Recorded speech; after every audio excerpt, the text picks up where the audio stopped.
দ্বিতীয় শ্রেণীর সুপ্রিয় শিক্ষার্থী, আসসালামু আলাইকুম ওয়া রাহমাতুল্লাহ। তোমাদের নতুন গণিত বইয়ের অধ্যায় ৩ এর ৯৪ পৃষ্ঠার আলোচনায় সাদর আমন্ত্রণ। আসো দেখি ৯৪ পৃষ্ঠাতে কি রয়েছে।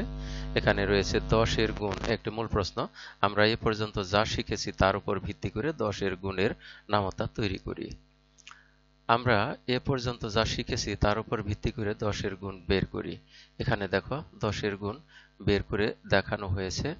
আর এখানে এভাবে ১০ ডট এর একটি একটি করে এই এল আকৃতির কাগজ দিয়ে এই একটি লাইনকে খোলা রেখে আর বাকিটি ছাপিয়ে ধরে আমরা এই দ্বিতীয় লাইন ছাপিয়ে ধরলে হলো একটি লাইন, তাহলে হলো ১০ গুণ ১ ১০। তারপরে আমরা দ্বিতীয় লাইন খুলে দিলাম, তৃতীয় লাইন ছাপিয়ে ধরলে হলো দুইটি লাইনে ১০টি করে, তাহলে ১০ গুণ ২ সমান ২০।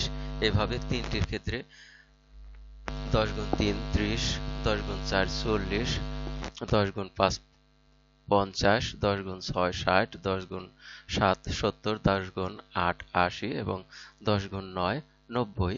এভাবে আমরা এক লাইন করে সরাবো আর এভাবে গণনা করে বিন্দুগুলো গণনা করে আমরা গুণের নামতা তৈরি করতে পারি এবং ১০ গুণ ১০ হয় ১০০।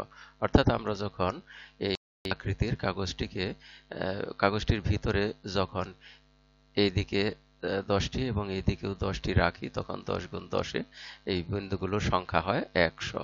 তাহলে আমরা গুণের নামতা পেলাম, ১০ এর গুণের নামতা।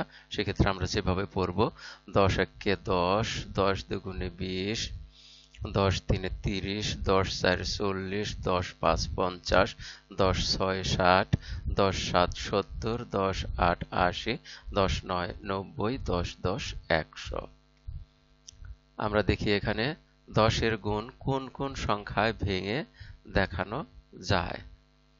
১০ এর গুণ আমরা এখানে দেখো যে ১০ এর ২ গুণ এবং ১০ এর ৩, ১০ এর ২টি এবং ১০ এর ৩টি আমরা যদি এভাবে গুণ করি যে ২ আর ৩ ভেঙে আমরা এই ৫ এর ৫০ দেখাতে পারি। যেমন ১০ এর, আর এখানে ১০ ১০ ১০০ দেখাতে গেলে আমরা এভাবেও দেখাতে পারি যে ১০ এর ২ গুণ, ১০ এর ৩ গুণ হলো ৫০ আর ১০ এর ৫ গুণ হলো ৫০। সব এই তিনটি যোগ করলে হবে ১০ এর ১০ গুণ, যার মান হবে ১০০। তাহলে আসো আমরা এখানে দেখি, এখানে তিনটি প্রশ্ন রয়েছে। আমরা এই তিনটি প্রশ্নের সমাধান করি। আমরা এখান থেকে প্রশ্নগুলো একটি একটি করে এখানে খাতায় এনে সমাধান করব।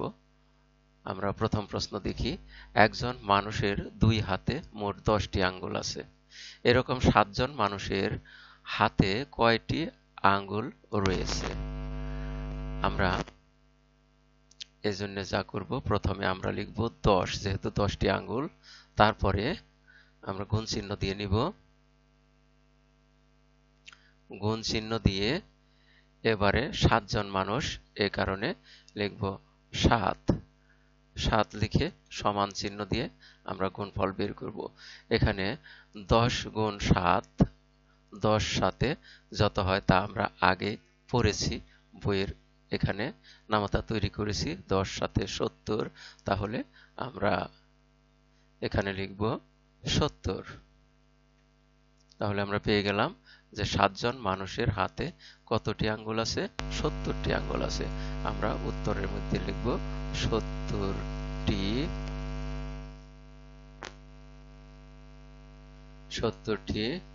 আঙ্গুল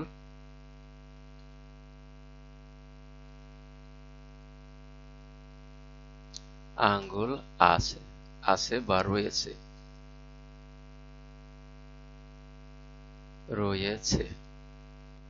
তাহলে এই প্রশ্নটার সমাধান হয়ে গেল।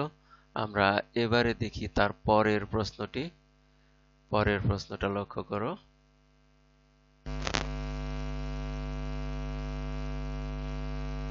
আমরা এবারে 2 নাম্বার প্রশ্ন এখানে পড়ে দেখি, 3 জন ছাত্রকে 5টি ও 4 জন ছাত্রীকে 7টি করে বই দিলে কতটি বইয়ের প্রয়োজন হবে?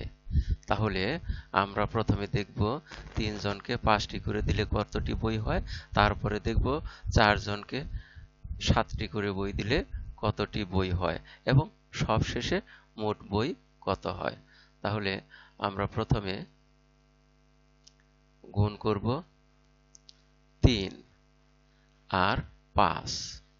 তাহলে 3 গুণ 5 সমান, আমরা 3-এর ঘরের নামতা অর্থাৎ 3-এর গুণের নামতা শিখেছি, 3 5 15। তাহলে এখানে হলো 15।